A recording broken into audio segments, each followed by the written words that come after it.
Et donc salut à tous, donc on se retrouve sur la présentation de la rotation. Et aujourd'hui ce sera sur Shaco. Juste pour vous dire comme ça, petite parenthèse, joué ou pas joué. Il est maintenant très peu joué alors qu'avant il était très joué à cause de beaucoup de nerfs. Donc, pour passer au vrai tuto, passons à l'histoire. Donc pour faire un petit résumé de Shaco, Shaco est tout simplement un énorme psychopathe. Pour vous faire une petite comparaison, c'est un peu comme le Joker dans les comics de Batman, sauf que lui, il est dans les League of Legends.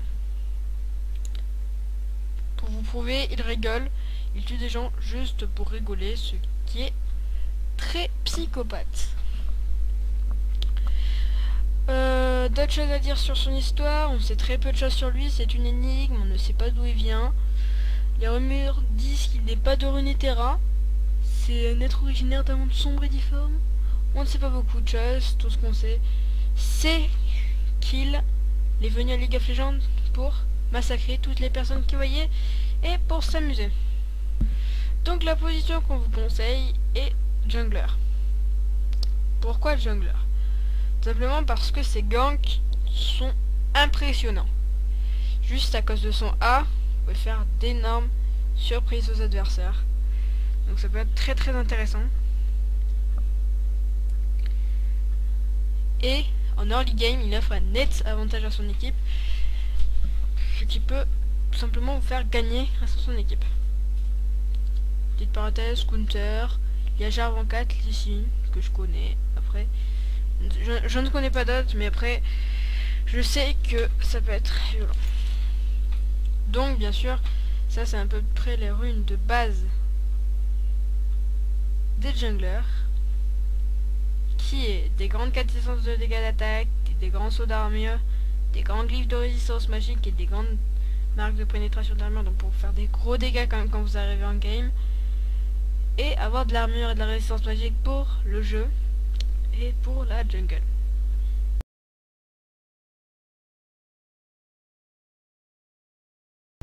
Ce qu'on vous conseille, c'est 9 points en défense et 21 points en attaque. Donc ça c'est... Je pense que je vous afficherai l'image dessus. Je pense que ça sera plus simple pour vous pour un peu mieux comprendre.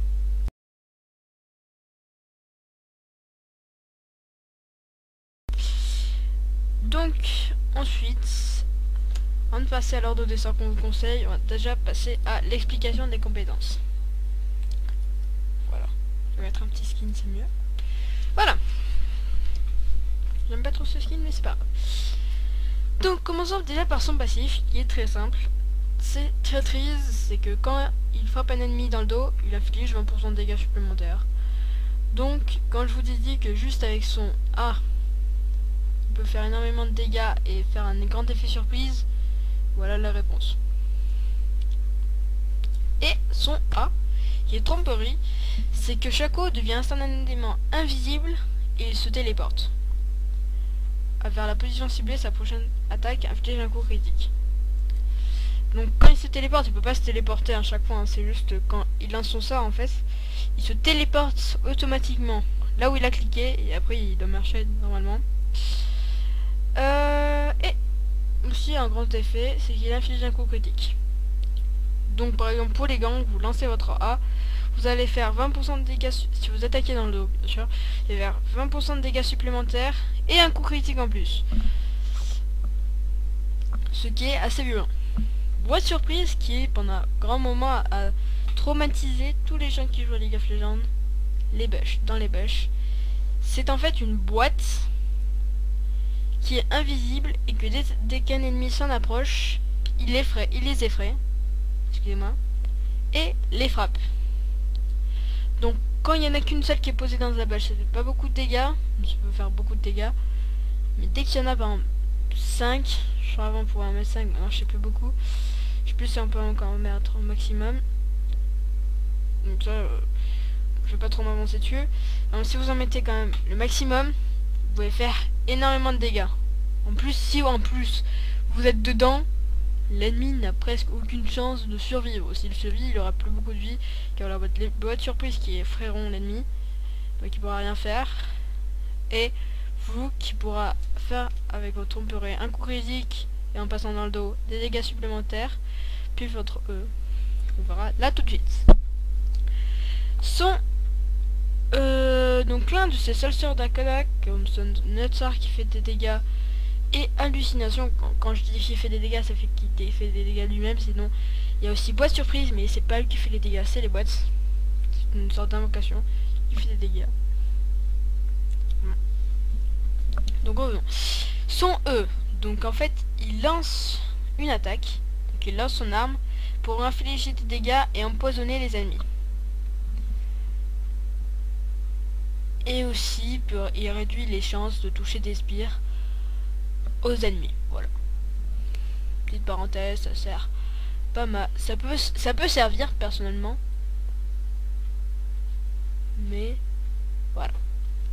Donc ce sort a un actif et un passif. Son passif, comme je vous l'ai dit, est que à chaque attaque, donc dès qu'il va taper quelqu'un, il va l'empoisonner et il va le ralentir et réduisant les chances de toucher des sbires. Et ensuite son actif, c'est qu'il peut lancer son arme chez des dégâts et empoisonner. Donc ça, je reviens à ce que j'ai dit. Ensuite, hallucination qui est son ultime, qui est en fait que chaque eau crée un double de lui-même à ses côtés qui peut attaquer les ennemis proches. Donc il inflige 50% de dégâts aux tourelles, donc les 50% de dégâts de chaque eau. Et Amoral explose, blessant les ennemis à portée. Ça, c'est très très intéressant. Car grâce à ça, vous pouvez faire d'énormes dégâts. Tout simplement parce qu'en fait, il va croire que lui, que votre clone, c'est vous en fait.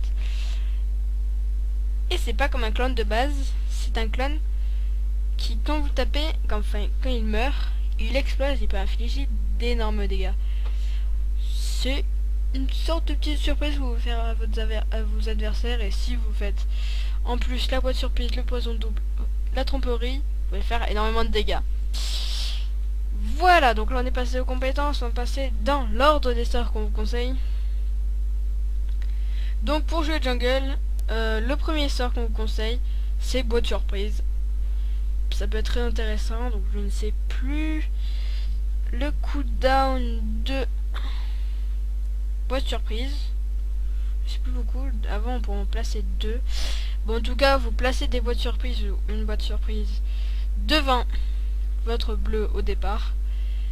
Et après, vous avez juste à taper et votre boîte surprise effrayeront l'ennemi et les taperont, donc ça c'est très intéressant. Ensuite, on vous conseille de prendre votre A ou votre E, ça dépend pourquoi.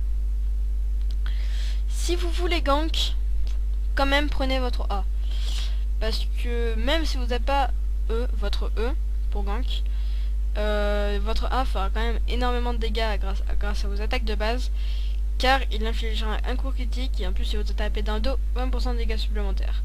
Donc ça peut faire d'énormes dégâts juste avec une attaque de base. Ensuite, au niveau 3, prenez tous vos sorts, donc débloquez votre troisième sort qui est poison double, voilà. Je ne sais plus trop du nom. Ensuite, ce qu'on vous conseille, c'est de monter votre E. Excusez-moi parce que je réfléchissais. Je voyais en fait si ça... Mais oui, c'est ça. Je voyais si ça baissait de combien. Voilà. Excusez-moi. Donc de monter votre E, débloquer votre ulti, monter votre Z et monter votre A. Votre A, pourquoi monter votre A enfin? Car en fait, il va servir à réduire le coup de mana que ça utilise, son prix. Donc ça peut servir. Voilà. Ça, je crois que juste à... Je sais pas si ça sert à dire le cooldown aussi. Je sais pas trop m'avancer dessus. Donc, le stuff qu'on vous conseille, c'est le stuff de départ d'un jungler, qui est machette du chasseur, 5 potions de soin. Partez sur un rasoir de matraine, puis des bottes de vitesse. Ensuite, l'item en mid-game. Alors ça, c'est intéressant, car vous allez devoir réfléchir beaucoup à ce que vous allez acheter. Car là, je vais pas tout vous dire ce que vous allez acheter. Alors, déjà, ce qui est sûr, achetez-vous une lanterne de Wiggle pour quand vous serez en jungle. Et aussi pour parchemer les chemins, parchemer les chemins.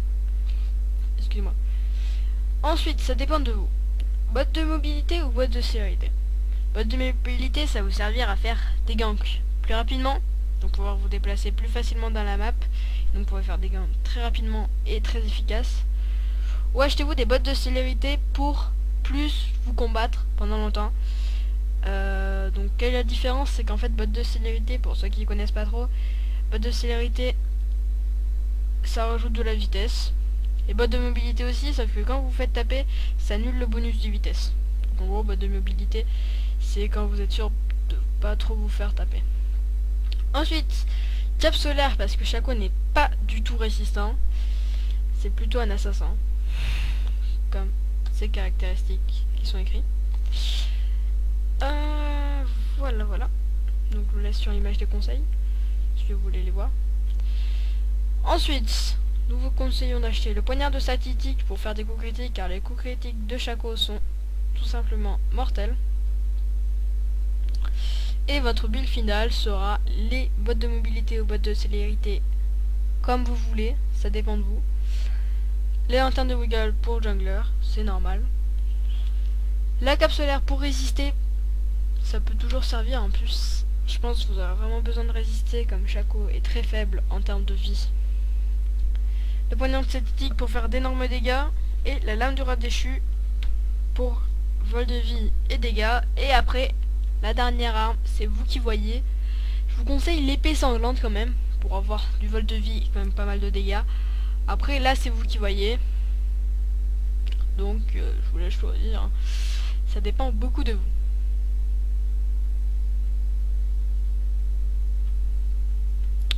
Ensuite, je pense qu'on va passer aux points positifs et aux points négatifs. Les points positifs, c'est qu'il est énormément bon en jungler. Qu'il est très fort en AV1, mais très fragile en AV2. Pendant les teamfights, faites-vous des petits coups, mais n'hésitez pas à utiliser votre empreinte pour fuir. Ça peut être très utile. Ces ganks sont très efficaces. Ils peuvent faire tout à fait changer la game grâce à vos ganks, car vos ganks en early game comme en endgame peuvent être tout simplement dévastateurs. Voilà, je cherchais le mot, excusez-moi. Ensuite, les points négatifs, c'est qu'il est, comme pour vous rappeler, très faible au teamfight. Il est fragile. Et voilà.